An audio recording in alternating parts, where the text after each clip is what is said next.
Donc en fait, le but aussi déjà de cette plateforme, c'est d'avoir donc une plateforme avec toute l'information validée et puis qu'on soit donc sécurisé donc sur cette plateforme en trouvant toute l'info, alors que ce ne soit pas que sur la maladie, les traitements, mais sur le quotidien, en tout cas avec une maladie. Donc comment ça se passe? Ben, vous avez donc ici donc l'entrée donc de Mickey Connect, mickeykonnect.com. Donc vous avez donc pour se connecter et vous avez bien sûr une petite vidéo qui va présenter en fait la plateforme, expliquer un petit peu ce que propose donc Mickey Connect, avec bien sûr trois entrées, une entrée donc patient, une entrée proche et une entrée professionnelle de santé.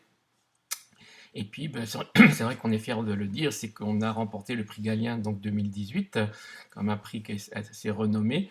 Et puis, ben, c'est vrai qu'on était en face donc des startups, des laboratoires pharmaceutiques. Donc, c'est vrai qu'on est fier en tant qu'association de malades d'avoir pu remporter en fait ce prix. Donc, pour se connecter, ben, vous cliquez sur se connecter. Donc, vous allez bien sûr donc avoir à rentrer donc enfin à répondre à deux questionnaires. Donc, ce questionnaire va faciliter après aussi certaines choses, c'est-à-dire soit vous proposez un programme personnalisé, c'est-à-dire que si vous avez rentré que vous avez une maladie de Crohn, que vous êtes sous traitement biothérapie et que vous avez une manifestation extra-digestive, ben, vous allez arriver sur cette page-là. Ou alors, à la place, bien sûr, de me détendre, vous aurez je découvre ma maladie de Crohn, vous aurez donc mon traitement à ma biothérapie, et puis par exemple, manifestation extra-digestive. Tout ça, simplement, c'est une proposition de programme par rapport justement donc aux informations que le malade aura données. Mais par contre, il fait exactement ce qu'il veut, c'est-à-dire il n'est pas obligé de le suivre et il peut aller directement là où il a envie. On sait qu'aujourd'hui, en fait, le malade veut rapidement donc la réponse à ses questions. Donc, c'est ce qu'on a essayé de faire aussi donc à travers cette plateforme. Alors, comment ça fonctionne? Donc, vous avez la petite pastille bleue avec trois traits, donc qui est le menu. Et puis, ben, vous avez plusieurs donc modules. Vous avez un module comprendre, vous avez un module mon quotidien, je participe, chaîne info, e-accompagnement. Et puis, on verra après donc le carnet de santé, donc plutôt pour le parti professionnel de santé, un module pour les ados et une formation, c'est vraiment pour la formation donc de nos bénévoles qui va nous faciliter aussi, éviter les allers-retours donc des fois sur Paris, donc pour nos bénévoles. Alors on va déjà commencer par exemple pour le module comprendre. Il faut savoir que nous on est une association de malades, donc on va s'adresser déjà donc bien sûr aux malades en leur rapportant donc une information validée. Alors je répète, cette plateforme, j'aime bien le dire, elle est faite pour les malades et faite par des malades. Alors bien sûr, on a un comité de pilotage avec 7 patients experts, une infirmière, une petite société d'e-santé qui nous aide dans la conception des modules et bien sûr des médecins qui vont nous valider en fait l'information mise donc dans ces modules. Donc c'est une plateforme, en plus je le rappelle, donc agréée CNIL avec protection de données et aucun financement donc de laboratoire pharmaceutique. C'était uniquement donc par le ministère de la Santé, la CNAM et santéfrance.gouv. Donc si je clique par exemple sur la maladie de Crohn, donc vous allez avoir donc le module qui va s'ouvrir avec plusieurs chapitres. Qu'est-ce que c'est? Comment se manifeste cette maladie? Quelle est la prise en charge thérapeutique d'une maladie de Crohn? Comment le suivi de ma maladie va-t-il se dérouler? Prévention, les risques que je me pose, vivre avec la maladie, témoignage. Ça, je suis très intéressé moi par ce genre de choses-là en tant que malade parce que effectivement à l'époque, c'est pas ce que me disaient les médecins ou ce qu'ils disaient que je comprenais pas ou ce qui m'intéressait pas. Ce que j'aimais moi, c'était le témoignage de malades, savoir comment ils vivaient avec la pathologie et comment ou les trucs et astuces qu'ils avaient mis en place donc avec leur pathologie et des petits quiz donc pour savoir voilà ce qu'ils ont retenu donc sur le module. Donc quand on clique par exemple qu'est-ce que c'est que la maladie de Crohn, donc en fait toute l'information a été faite donc sous forme de vidéo. J'ai tourné plus de 300 vidéos en fait sur cette plateforme en essayant vraiment de répondre à tous ces questionnements par une vidéo. On sait qu'aujourd'hui le moyen de communication c'est la vidéo. Donc on a fait des vidéos de 3 minutes avec des personnes bien sûr donc qui synthétisent, qui vulgarisent et des vidéos très pédagogiques donc de 2 à 4 minutes pour vraiment avoir l'information rapidement. Vous pouvez donc faire après le menu suivant, vous allez arriver sur un GIF. Donc ce que je vous dis, donc on a donc des vidéos, des GIFs, donc qui va permettre de localiser donc voilà la maladie. Et puis vous avez aussi donc de l'infographie, donc il va nous dire un petit peu combien de maladies de Crohn en France, hommes, femmes, enfants, la localisation de la maladie. Donc voilà, et puis vous continuez votre module avec après les causes, donc vous avez ces petites vidéos. Si on revient donc sur le menu, on va pouvoir aussi aller, ben voilà, par exemple, pour montrer un petit peu le contenu, l'alimentation. Alors pourquoi je vous montre aussi ce module-là? C'est parce qu'en fait, dans l'éducation thérapeutique, moi j'en fais depuis maintenant 12 ans, ben, je sais qu'il y a beaucoup aussi de vidéos imagées, bon, les malades retiennent beaucoup mieux. Donc en fait, ce qu'on a fait, par exemple, comprendre le mécanisme de la digestion. Donc je ne vais pas toutes vous les montrer, mais au moins une pour vous voyez un petit peu comment elles sont faites. Donc voilà, par exemple, une petite vidéo animée sur la digestion. La digestion est l'ensemble des transformations mécaniques et chimiques des aliments en nutriments plus ou moins assimilables par l'organisme. Elle débute dans la bouche suite à deux actions. La première mécanique par la mastication, la deuxième chimique grâce aux enzymes salivaires. Les aliments mâchés et lubrifiés, nommés bols alimentaires, poursuivent ensuite leur trajet dans l'œsophage. Par un phénomène de contraction appelé péristaltisme, celui-ci est acheminé jusqu'à l'estomac. Ici, le bol alimentaire devient du chyme et continue de subir les transformations mécaniques et chimiques grâce au brassage de l'estomac et aux actions des enzymes gastriques. Ces dernières vont découper partiellement les grosses molécules pour permettre le passage dans l'intestin grêle. Une fois à la bonne taille, le chyme devient du chyle et se déverse dans l'intestin grêle.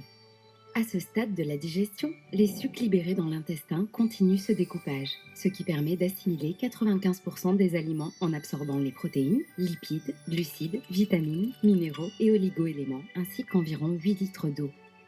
Le chyle passe ensuite dans le côlon, où il subira l'action du microbiote qui a pour but de dégrader les fibres. Dans le chyle restant, environ 1 litre d'eau pourra être réabsorbé. Le reste sera moulé et stocké avant évacuation par le rectum. Pour des conseils personnalisés, orientez-vous vers un diététicien. Voilà, c'était vraiment pour vous montrer donc le style de vidéo. Donc on en a fait aussi par exemple pour la sténose, où en imageant, c'est vrai qu'on comprend beaucoup plus facilement. Je vous en montre quelques-unes, donc sur l'activité physique par exemple, donc en sachant que ben voilà, donc ça c'est un médecin qui va répondre voilà, sur activité physique avec une Mickey. Donc, vous avez aussi adapté son alimentation, des témoignages comme je vous l'ai dit, et puis aussi des petits exercices donc ben, pour essayer par exemple la respiration. Donc voilà, vous cliquez en fait sur la respiration et détente et vous avez une petite vidéo qui va vous expliquer donc différents styles de respiration et de manière à pouvoir donc la pratiquer. Au début. Après, on va s'allonger un petit peu. Donc, toujours cette notion de stabilité. Quoi qu'il arrive, on écarte toujours les appuis, largeur du bassin. Voilà, donc ça c'est pour vous montrer brièvement. Donc on a aussi dernièrement sorti un module sur la vaccination, parce que là j'ai réalisé un film qui s'appelle Explique-moi la vaccination. Alors c'est vrai que c'est un film qui fait 52 minutes, donc peut-être un peu long, mais en tout cas à chaque fois que je réalise un film, on le découpe en plusieurs parties, c'est-à-dire par des questions, par des chapitres, de manière à presque que je puisse réutiliser justement sur la plateforme. Voilà, sur la nature des vaccins, l'histoire de la vaccination, fabrication des vaccins, les adjuvants, toujours pareil pour qu'en fait la personne puisse aller directement à sa question. Voilà, les adjuvants sont-ils dangereux? Question qu'on entend souvent. Et ben, il va cliquer dessus et il va avoir en fait voilà, la réponse sur ces adjuvants. Nous avons donc aussi donc un module qui est mon quotidien. Il ne faut pas oublier, hein, dans la maladie, souvent c'est ce qui est quand même voilà, important aussi pour le malade, comment il va vivre avec sa maladie. Et puis, un module qui est quand même pas mal regardé aussi, ce sont les droits sociaux. Parce que c'est vrai que qu'est-ce que c'est qu'une invalidité, qu'est-ce qu'une affection longue durée, à quel complément de ressources ai-je droit, comment obtenir une carte européenne de stationnement. Donc toutes ces questions donc, sont abordées donc, par des petites vidéos aussi, donc avec notre assistante sociale donc, qui va y répondre. La même chose pour tout ce qui est vie pro, hein, parce qu'il faut savoir aussi que les malades vont à l'école, savoir comment ils vont faire au niveau de travail, au niveau aménagement de travail, reconnu d'utilité donc handicapé, formation réorientation, donc études, métier, travail. Donc voilà, donc ça pareil, pour vous retrouver donc des petites vidéos. Chose aussi qui est importante, donc me détendre. Ça, c'est un module qu'on a eu du mal au départ, donc voilà, à faire accepter aussi par le ministère. C'est que pour nous, en tant que voilà, association de malades, c'est important de parler de ces fameuses thérapies complémentaires. Alors nous, on appelle thérapie complémentaire et pas médecine alternative. Et je pense que justement, si on parle tous avec cette dénomination-là, thérapie complémentaire, ça fera déjà moins peur aux médecins parce que c'est en complément d'eux et pas à la place d'eux. Et puis il faut savoir, moi quand j'étais gamin, c'est vrai que je demandais à mon médecin, qu'est-ce que vous pensez de ça? C'était la réponse, surtout n'allez pas là-dedans. Et qu'est-ce que je faisais? J'allais sur internet, je regardais et j'essayais. Donc il faut pouvoir donner quand même une information donc aux malades. Donc c'est ce qu'on a essayé de faire en proposant déjà voilà, des activités qui ne peuvent que faire du bien et qui ne feront pas du mal, c'est-à-dire la relaxation, la respiration, la méditation, le shiatsu, l'auto-hypnose, l'ostéopathie, la sophrologie, enfin voilà, donc il y a pas mal de choses. Et comment on aborde en fait ces choses-là? Eh bien, on va voir donc déjà une petite vidéo donc du thérapeute qui va expliquer comment se passe en fait une séance de relaxologie, pardon, et puis savoir que quelle formation il faut faire, avoir fait, pardon, et puis aussi le prix moyen donc d'une séance pour pas que le malade se fasse arnaquer, on va dire. Et puis après, vous avez même la possibilité, parce que bon, moi pareil, étant malade, il n'y a que 5 ans que j'ai réussi à savoir en fait quelle thérapie me convenait le mieux. Donc c'est pour vous dire qu'il faut essayer en fait voilà, ces différents types de thérapies. Là, vous allez pouvoir donc essayer donc à travers de podcasts différentes Enfin, je vous donc propose maintenant activités. une relaxation minute. Qu'est-ce que c'est? Voilà, donc Eh bien, vous avez donc ça pour la relaxation. Donc généralement, c'est 3-4 podcasts par activité, dans 2, 1, 5, 10, 15 minutes. Et puis après, vous allez pouvoir choisir en fait voilà, les différentes thérapies qu'on vous propose de manière, voilà, après, une fois que vous avez peut-être accroché à une de ces thérapies, et d'aller la faire donc près de chez vous. Et on a fait un peu la même chose sur le shiatsu. En fait, on aura une interview où en fait le prof de shiatsu va expliquer qu'est-ce que c'est, et puis vous aurez aussi par exemple des gestes à se faire faire ou des gestes à se faire soi-même pour des petits problèmes qu'on peut rencontrer donc dans le domaine de tous les jours. Voilà. Donc ça c'était le module donc mon quotidien. Alors bien sûr, sans oublier les fiches pratiques, c'est important quand même parce qu'en fait souvent, moi je le dis aussi, quand on fait de l'éducation thérapeutique, si on veut remettre quelque chose aux patients sur une thématique que l'on a abordée au cours de la séance, voilà, vous avez plein de fiches sur la nutrition, sur la chirurgie, voilà, puis après c'est des choses que soit vous pouvez télécharger, soit vous pouvez lui dire d'aller regarder après donc sur internet. Donc voilà, plein de fiches sont aussi à disposition donc sur les différentes thématiques. On a aussi un module donc je participe donc à la recherche bien sûr. Et puis déjà première chose, on a mis aussi donc un petit module sur les essais cliniques parce que j'ai réalisé aussi un film sur Explique-moi les essais cliniques, les malades en parlent. Parce qu'en fait, je pense qu'on ne connaît pas assez en fait, voilà, qu'est-ce que c'est qu'un essai clinique, hein. On pense tout de suite donc à cobaye. Donc c'est vrai qu'on a fait un film où pareil, on va savoir comment fabriquer un médicament, qu'est-ce qu'un essai clinique, comprendre un essai clinique, vivre un essai clinique. J'avais suivi donc une personne pendant 6 mois, voilà, pour voir comment ça se passe un essai clinique, qu'est-ce qu'il y a après l'essai clinique, et puis après un petit peu toute l'actualité en fait, voilà, des nouveaux traitements qui vont arriver donc sur le marché.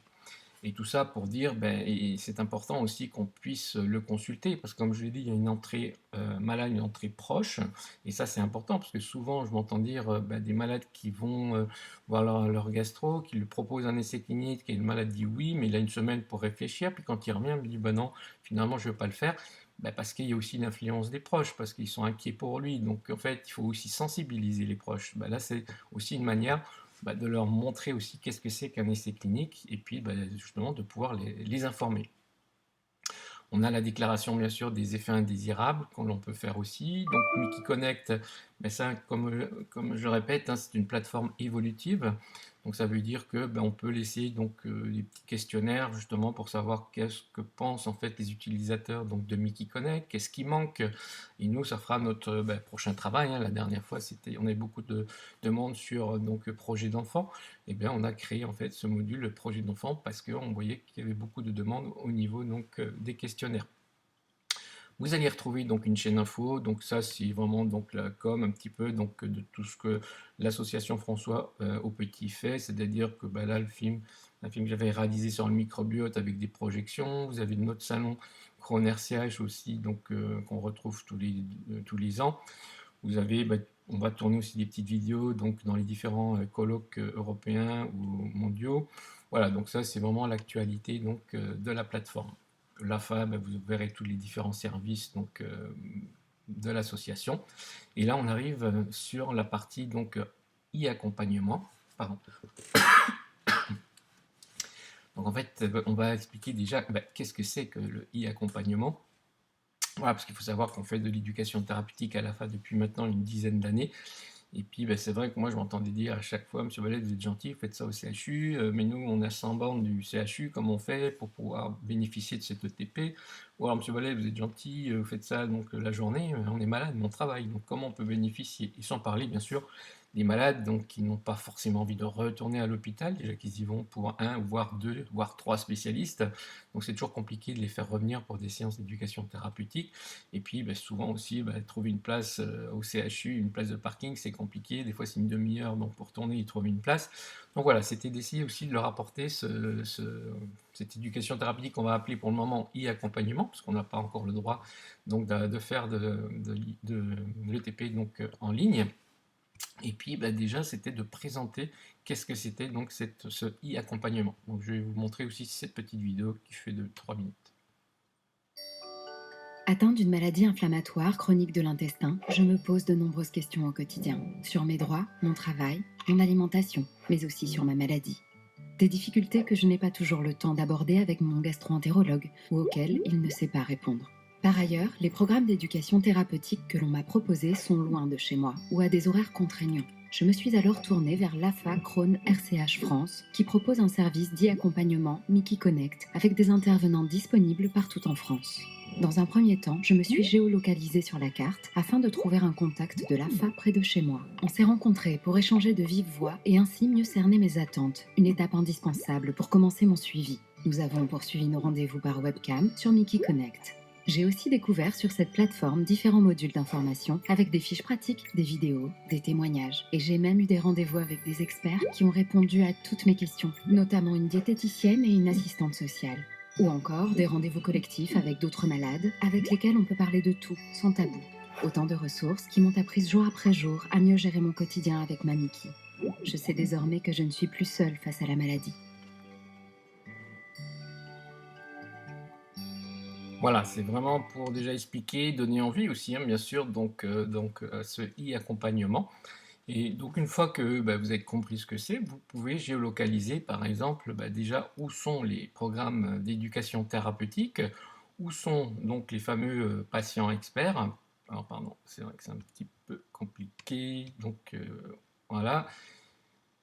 Donc on va aller donc sur la carte de France, vous allez avoir donc les patients experts qui sont en bleu, les centres TP, c'est tous les CH, CHU, cliniques qui ont un programme validé par l'ARS.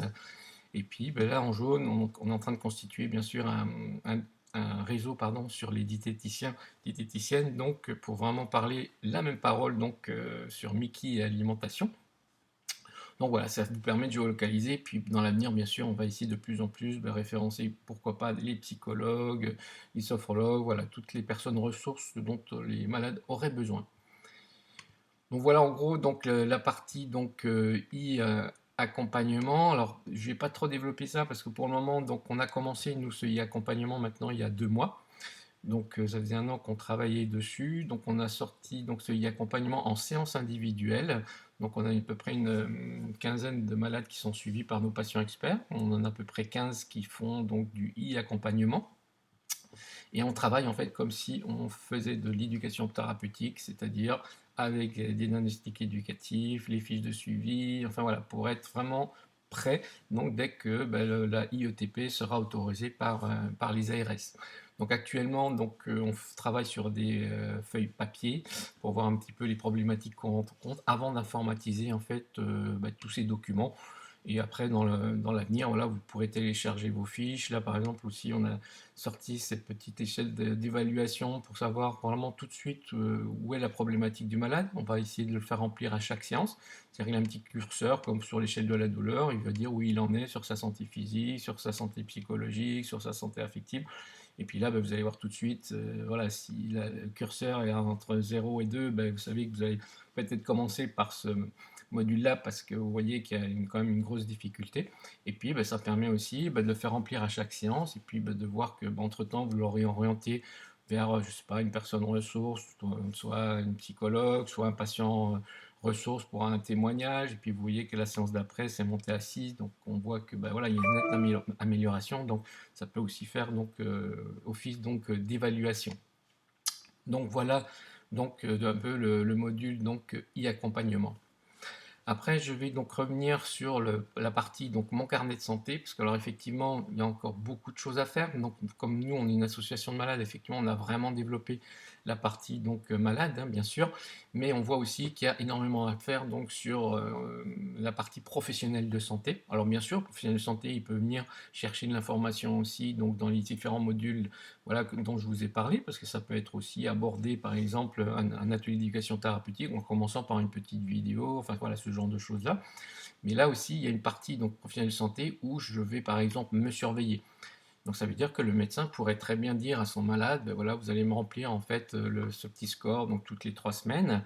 Et puis ben, le malade va répondre à 5, 10 questions donc, du score. Et ça va donc faire un petit histogramme. Et puis ben, le but, c'est que nous, on aimerait bien, là, on est en train de travailler dessus au sein de l'association François Petit, c'est de pouvoir créer en fait une feuille de préparation de ma consultation, c'est-à-dire avant d'aller chez son médecin, mais il vient avec sa fiche où il aura préparé sa consultation. Ça veut dire quoi? Ça veut dire que au préalable, le médecin aura dit, bah, tiens, tu me remplis, donc voilà, il a une maladie de Crohn, donc tu remplis le score. Moi, je surveille ma maladie de Crohn tous les 3 semaines, la qualité de vie, la fatigue ou le score en handicap fonctionnel.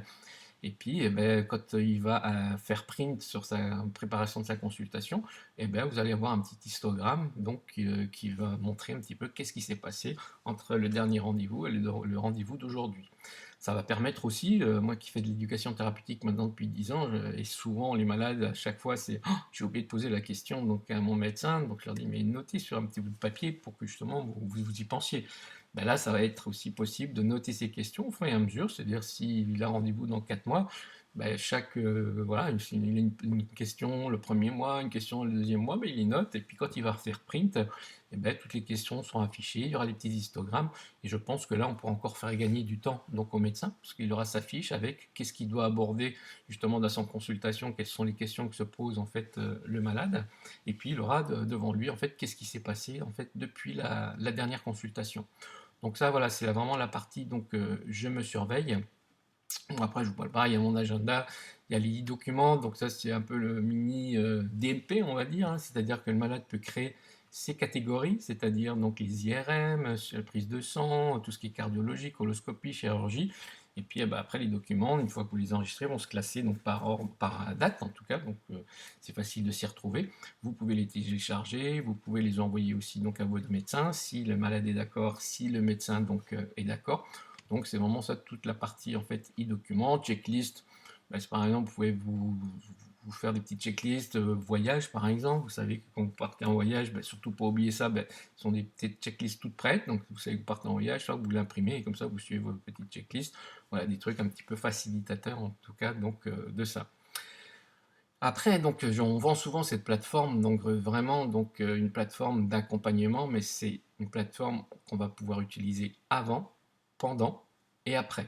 Hein, donc avant, c'est quoi? Ben, c'est qu'on essaye aussi de dire aux médecins, orienter les malades sur la plateforme en amont de la consultation. C'est-à-dire que moi, je vois la dernière fois, j'animais donc un colloque sur le microbiote, et il y a une jeune femme qui est venue me voir, qui m'a dit, Monsieur Wallet, est-ce que je peux vous poser des questions? Donc, on vient de me diagnostiquer une RCH. Je lui ai dit, ben oui.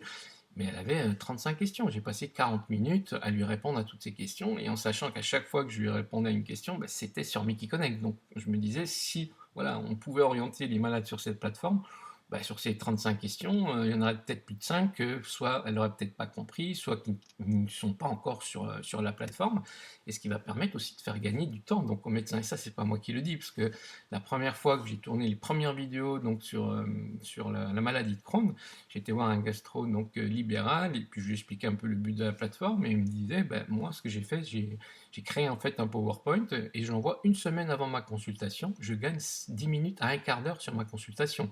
Donc là, j'étais content parce que c'est un médecin qui le dit, c'est pas moi. Moi, c'est vrai que je pensais que ça allait faire gagner du temps, mais là, j'ai la confirmation en fait du médecin. Donc voilà, le but, c'est aussi de pouvoir faire gagner du temps. Alors bien sûr, après, le rêve, c'est que justement, peut-être en gagnant du temps, ben, c'est vrai ce qu'on aimerait, c'est que les médecins s'occupent un petit peu plus de tout ce qui est psychosocial, parce que c'est vrai que c'est compliqué, hein, un quart d'heure, 20 minutes, de parler un petit peu aussi de la vie du malade. Mais peut-être qu'en gagnant un petit peu de temps, on arriverait donc voilà, à ce genre de choses-là. Donc voilà en gros un petit peu un état donc, de cette plateforme donc Mickey Connect. Et puis ben, merci pour votre écoute, et puis ben, je reste à votre disposition pour toute question. Merci.